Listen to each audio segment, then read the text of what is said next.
Hi. So here I am walking in on a beautiful day, Sunday here in Cardston, Alberta, Canada.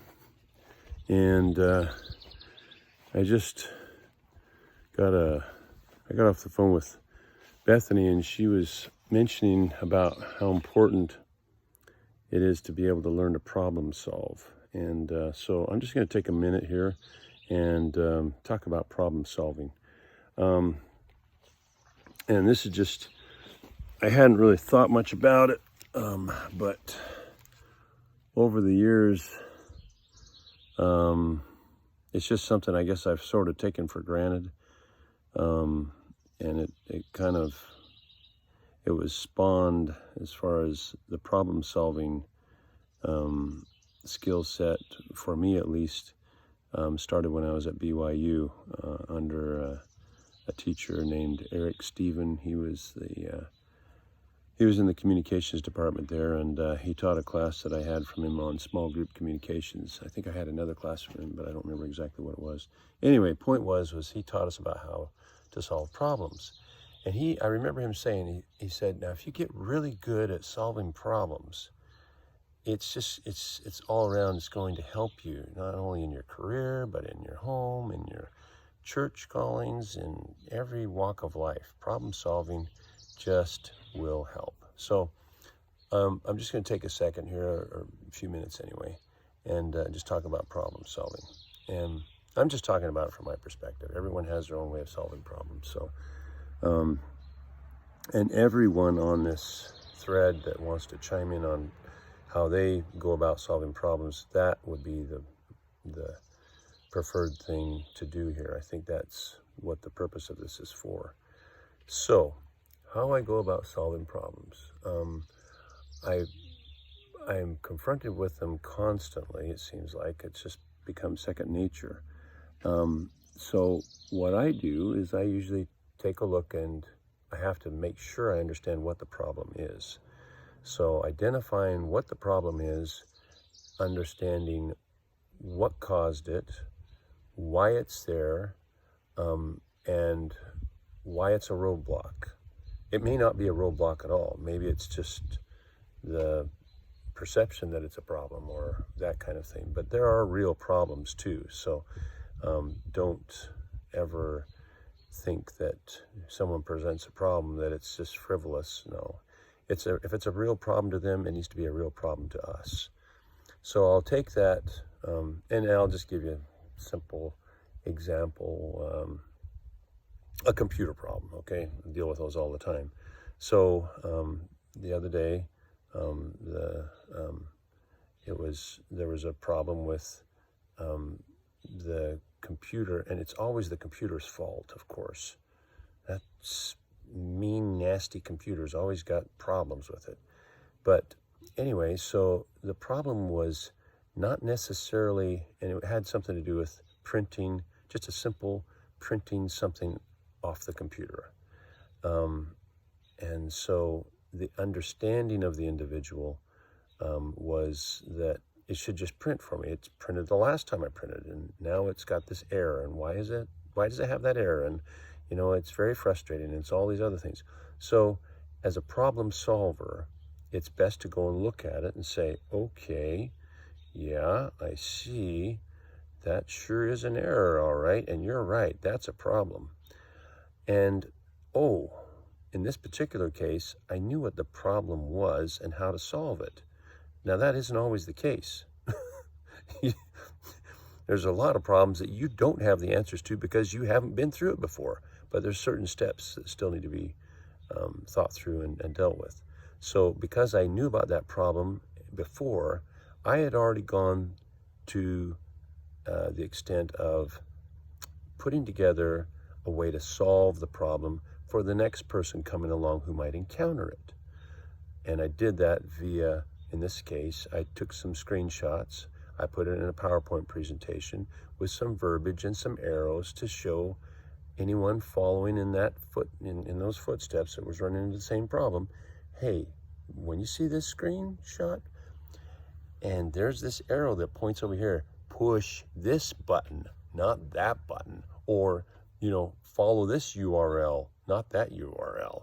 And so it's just a very elementary, simple procedural thing based on screenshots and some arrows and some explanations as to how to solve the problem. So what I did is I had the individual that had identified the problem, I had them walk through the steps in the PowerPoint presentation while having the screen in front of them where the problem actually was. And so as the individual went through and saw, oh, okay, I'm at this screen now, and it says I got to do what? Oh, yeah, okay, I got it. So, okay, that's what I'm going to do. So they push the button, and boom, oh, it takes them to this next screen, and then what do? Read some more here. Oh, okay, then I do this. So those are step-by-step procedures to solve that particular problem. Now, what happens if you encounter a problem that you've never faced before? What are you going to do then? Well, then you have to go through a process of elimination. And this might be part 2 of this problem-solving discussion we might have, but I'll just spell it out now, and then, we can take this further. If you don't know what the answer is or how to solve the problem, then you probably need to just start from the basic level, okay? For example, let's take the computer again, okay? Why is this thing not printing? Well, gee, I don't know. And so I might come over there and look at it and say, well, okay, well, let's start with the very basics. Is the printer turned on? Okay, it's on. Okay, all right, that's good. And then we look and say, well, is the printer connected to the computer somehow? Either Bluetooth, hardwired, Ethernet, whatever. If it's not, then we probably need to, at the very lowest level, we need to deal with that first. So we have to, problem solving requires dealing from the ground up, not from the top down. You can't start at one end and expect to get there. You have to go to the opposite end of where the problem originated and decide from there, oh, okay, we're talking about a power problem here. Okay, no, it's not a power problem because it's already turned on. Oh, we're talking about a connectivity problem because it's not connected to the computer. Oh, well, maybe we need to get the wire plugged into the computer so it'll be connected. Oh, okay, it's not that. It was already plugged in, so then what? Well, then we start looking at other things. For example, how does a computer interface with a printer?